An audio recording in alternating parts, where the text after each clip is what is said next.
Hey, hello, welcome back. If you don't know who I am, my name is Orzhel. Today is the 29th, so I'm doing a quick video here. Newsletters out for Discovery Hills, Discovery Meadows, and this is going to be specifically for those two areas. Let me see this. Okay, so more information about me, and in72.com is the website where you can get more information about the systems I use. Now, I've been doing this for 22 years. Hopefully, information I'm going to share with you will be helpful for you. And I don't know, I forget to ask, please subscribe. If you come here all the time, subscribe. If you're listening to this on YouTube, and you can, subscribe, so every time I post a new video, and there's other videos I post, you'll be notified. Also, if this is not for you, maybe you're listening and you have a friend or someone that's looking to sell, primarily sell, share this with them, because like I said, 100%, no one's going to get them any more money than I can. You know, I've been doing this for a long time. Last two transactions, we got 75 for one seller. The one right before that, we got 100,000. This within the last couple of weeks. So, like I said, every time we do it, we exceed expectations because we use a unique process that's not traditional, and we're able to really kind of create a market within a market. We're able to get the buyers, the most qualified buyers, in at the same time, really increase, enhance the competition between buyers, right? Create urgency. We do all those factors to make sure you get the highest price, because the only way you're going to get the highest price is having a home in the market for a short time, right? Because time in the market is detrimental, and to really push up the pricing, right? That's how we do it. More information about it, I don't want to go into too much detail. I feel it's somewhat priority. I can't even speak today. Our own system. And I think now we've been using for about three and a half years. Success every time. Okay, anyway, so let's talk about the market. Overall, the market is doing great. San Marcos market, San Diego market, prices are still continuing to go up, even though the rates have kind of went up. Let me show you, if I can show you the rates. As you can see, right now we are at 6.7%, right? And early in the market, we're at 6.2, so we have a half a point almost that jumped up. Now, this is just a rate. It's not the actual APR. If you were going to get a loan now and you have a good credit, you're probably going to be paying somewhere around 7.1, 7.2%, because APR includes origination fees and everything else, right? So this kind of gives you an idea.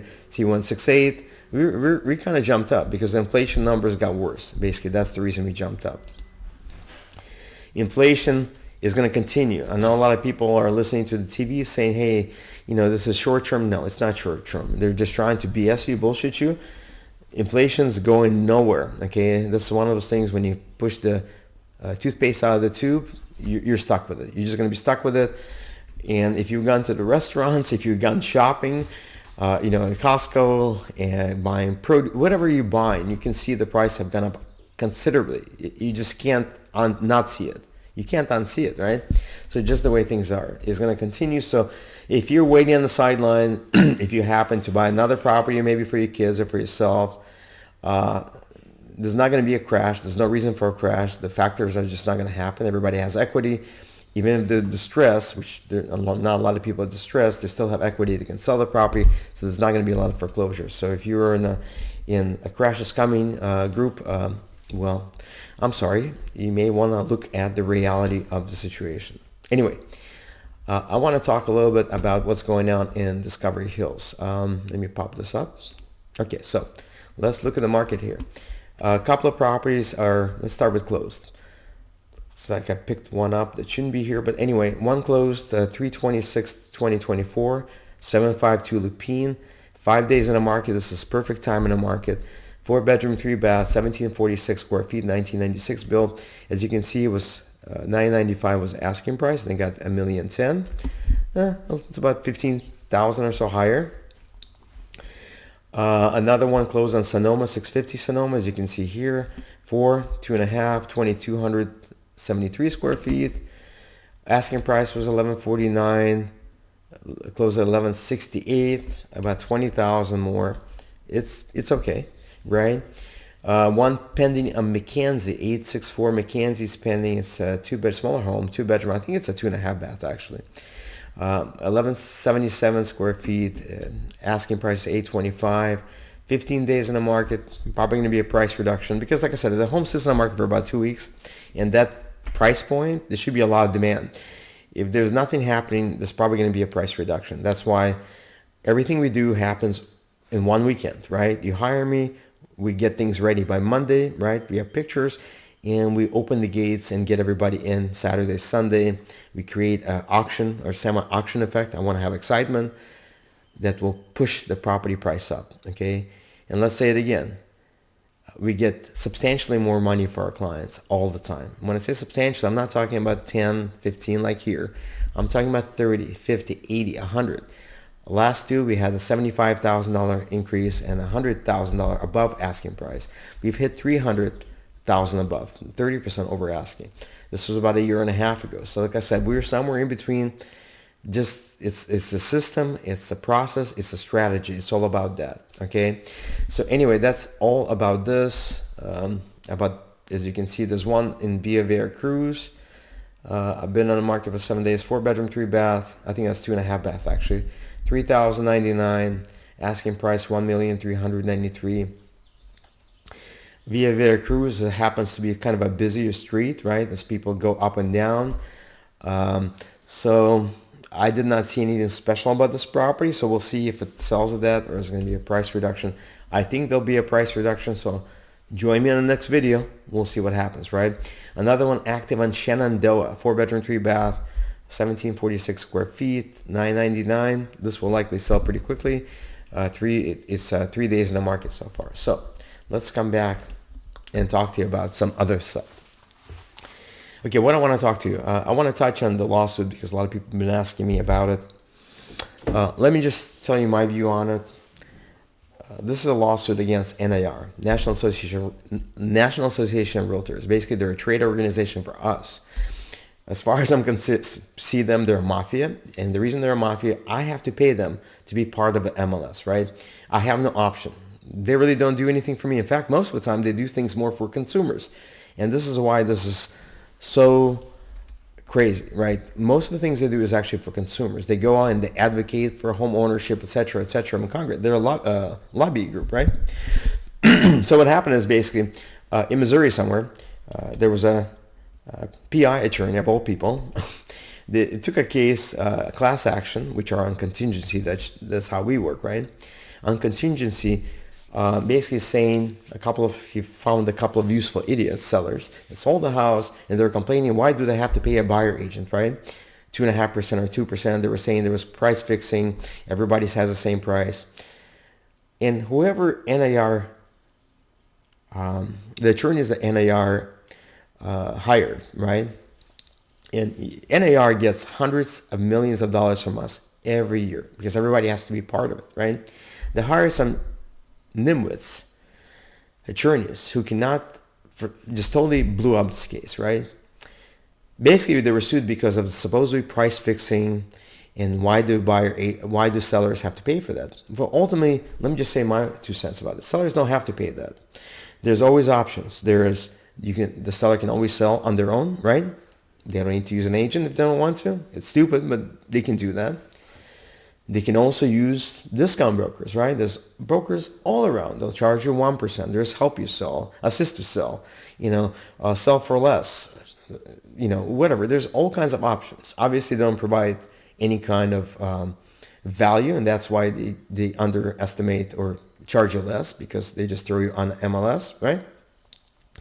But there's so many options. There's no price fix. And I've seen homes or co-op commission being offered 1%, 1.5%, 2%, 2.5%. I've seen all kinds of commission, right? It's up to the agent and the seller, right? Listing agent. When I take a listing, right, I do it for free until I get paid. So it's contingent, right, on the listing selling. So when you hire me, whatever percentage I charge, 5, 6, 7, 10, it doesn't matter. It's not about that. Out of that amount of money, I have to spend money without getting paid yet for marketing, be it online, offline. I have to hire people, right? Be it photographers, stagers, whatever I have to do, right? I have to do marketing online, maybe magazine ads. And out of that money, certain amount of money, I advertise as the property listed for sale. I'm going to be paying you 2 or 2.5%, right? To other side, because there's like 10 or 15,000 real estate agents working, and a lot of them work with buyers. A lot of agents are buyer agents. So we want to sell the property. We want to have as many people to come to the property. And the way you do this is you show an incentive. Nothing wrong with that, right? You go to work every month, you know you're going to get X amount of dollars coming to you. Otherwise, you won't go to work, right? If you don't know how much you're going to make, are you going to go to work without knowing how much you're going to make? You're not going to go to work, right? It's the same thing in real estate. We're contingent. So there's no price fixing, A. B, there's other options. This lawsuit is bullshit, total bullshit. And it's really I'm going to tell you how it's going to hurt people who are the most vulnerable. But what's really funny, the main part of the multiple listing service, the reason that it was created, not only to give you more exposures for the sellers, right, and give buyers more exposures to what's being sold, but also it was a system to communicate how much the other side will get paid if we can put a deal together. But what's really funny, the people who launched this lawsuit, first of all, people who joined this lawsuit as class action, the plaintiffs, they're getting nothing. They're really getting nothing. They might get like, $1,000, something ridiculous, right? Maybe that. I think it's even less than that. But who's really having a payday is the attorneys. The attorneys are having a payday because this whole thing was contingent. And you know what's really funny? The people who launched this lawsuit, the attorneys, if you ever been to a PI attorney, they all charge the same amount.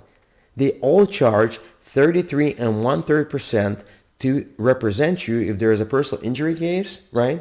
If they go to for example, mitigation or some kind of if they have to actually go to trial, I think it goes up to 50%. That is fixed. And it's funny that people who do this all the time are the ones who came up with this lawsuit. Just think about it, how silly this is. But who's going to get hurt now? There's going to be two people who are getting hurt, right? First of all, you have VA veterans, because when they buy property, they're not allowed to pay anybody, because now what's going to happen is, first of all, we cannot tell anymore how much the buyer agent is going to be getting paid. So they'll have to somehow reach out to us and find out what is the going rate. It's negotiable before we can take place. Number one takes place. Number two is all the buyer agents, in order for them to work, now they have to have a contract signed with the buyer to get paid. That means the buyer has to agree that they will pay them 2.5%, 2%, 3%, whatever that number is. Before, that was not the factor. Remember, all the time before, all a buyer agent had to do is show the property, because essentially, as far as the buyer perspective goes, it was free for them, right? Because the seller would pay some of that, because that's how I share my commission, right? But now they actually have to have a contract in place, like a listing agreement, like I have with my sellers. They will have to have a buyer agreement, okay? Number one is going to hurt VAs, because VA buyers cannot pay anybody. So I'm not sure if they're going to make an exemption on that. Number two is first-time buyers, the 3.5% down, right? They don't have money to pay. There is no money. They barely saved up to buy a house. How are they going to pay the buyer agent, right? It's not going to happen. So it's going to actually hurt them more, because less people are going to be able to buy. We'll see how all this develops. But ultimately, all this BS, all these lawsuits were supposedly set up because somehow this is causing prices to go up, the commissions, and if you do that, the seller will sell for less.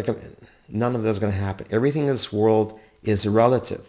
Okay, so the seller doesn't want to pay the full 5% or 6%, right? They'll say they'll pay 3% and let the buyer pay their own. Do you think they're going to have a smaller price? They're going to want less for the house?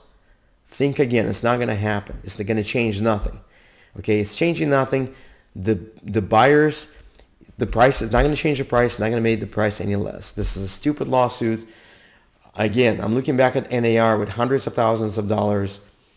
Anyway, it is what it is. We'll have to work around it, see how it goes. I've been doing this for 22 years now. We'll figure out a way out of this. Anyway, if this was helpful, if you like my style, if you like the directness, feel free to share this with your friends. If you haven't subscribed yet, subscribe.